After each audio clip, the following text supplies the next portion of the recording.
From national tragedies to maybe our daily demanding jobs, our lives nowadays are filled with stress. So the doctor is in this morning to tell us how it can impact our health and ways that we can avoid and manage the stress in our lives. So, you know, we all have busy lives, but it's not just our personal events that are affecting our health. Doctors say tragedies like the terror attack in Orlando or other negative stories that really impact you after you see them on the news or maybe even in your social media feed can be causing us more stress than many of us can handle. And unless tuning out the world is an option for you, we need to figure out how to cope. So we have Dr. Sharon Thompson back. She is from the Central Phoenix Gynecology and Obstetrics Office. Thank you so much for being here. Thanks for having me. To kind of guide us through this. And I was just on a friend's weekend, and we really found ourselves in a lot of heavy talk because, you know, as women and as moms, we felt a little overwhelmed, in particular about the shooting, in particular about how to address these kinds of really sad events with your children and not feed into a sense of fear that we actually do have. We're all at risk for a steady diet of fear and horrific events and just tragedies. And so they're available to us now 24 hours a day. And it's so important to find ways to manage it. Stress is life events that you don't have the skills to cope with.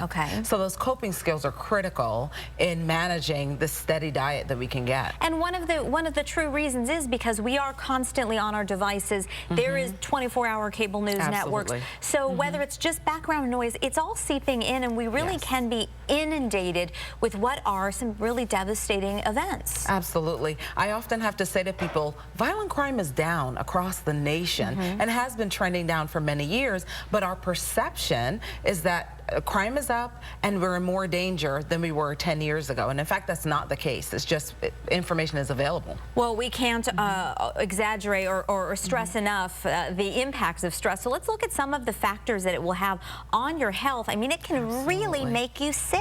Absolutely. So stressful events are implicated in increasing asthma attacks, heart disease, not just heart attacks, which it can increase chest pain, but also the plaques that cause heart disease can increase in environments of persistent stress. Symptoms of diabetes can be worse, symptoms of rheumatoid arthritis, headaches. So these are all serious health problems that can be exacerbated by stress. And if you're already dealing with some of these health factors, or you know you have a family history of them, you should be particularly cognizant of managing your stress and kind of taking your temperature in terms of how you're coping. Yes, and fortunately the same tools that bring us the information can be helpful in managing stress as well. All right, so let's talk about some of the ways that we can help to manage it, beginning with trying to avoid some of those triggers. Certainly the benefit of exercise is really a release for many people. As someone who doesn't intuitively love exercise, I can't overstate the benefits of it.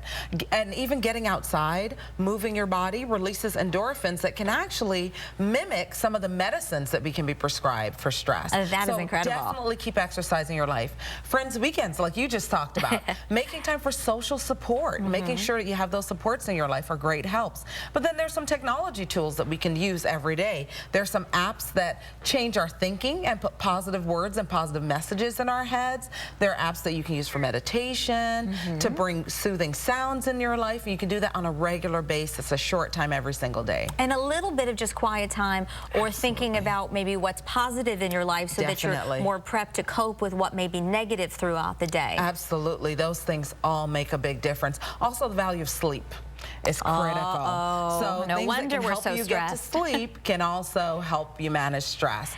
And so don't forget that a lot of employers have employee assistance programs that if you're having a particularly tough time or a period of chronic stress, that you can call and maybe get some assistance there as well. And don't be afraid to ask for that help. Don't be afraid to ask for help and talk to your doctor. Dr. Thompson, thank you so much. If we all had a doctor like you who was so easy to talk to, then I think we'd know exactly what to do. We appreciate it. Thank you. Thank you.